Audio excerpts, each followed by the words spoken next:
In today's video, I am going to teach you how to convert image into AutoCAD drawing file.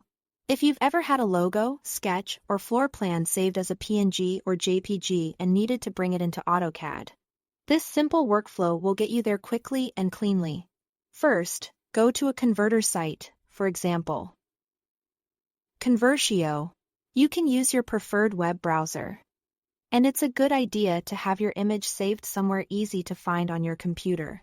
Since this involves uploading a file, avoid using sensitive or confidential images, and make sure you trust the site you choose. Once you are on the site, click the Choose File button.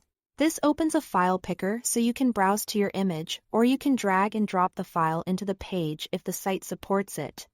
The cleaner your source image, the better your result will be, so try to use a high-resolution picture with strong contrast and minimal noise or shadows. Next, upload your PNG or JPG image. Common formats like PNG and JPG work well. But remember that this is a conversion from a raster image into vector geometry. Lines that look crisp to the eye may still need clarity for the converter to detect edges accurately. If you have multiple versions of the image, pick the sharpest one. Now, select DXF as the output format. DXF, or Drawing Exchange Format, is widely supported by AutoCAD and many other CAD programs, making it a great choice for interoperability. Some converters may show optional settings like smoothing or detail level. If you are not sure what to change, leaving the defaults is usually fine for a first pass. Go ahead and convert and download the resulting file. Conversion time will vary based on image size and your internet connection. When the file is ready, save it to a folder you can access easily, such as your desktop or a dedicated project folder, so you can find it quickly in the next step.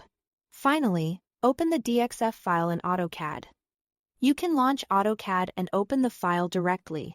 Once it's on screen, zoom in and pan around to see how the lines and curves were translated. It's normal for the geometry to come in as polylines or splines. If the image included text, it may arrive as outlines rather than editable text, depending on the converter.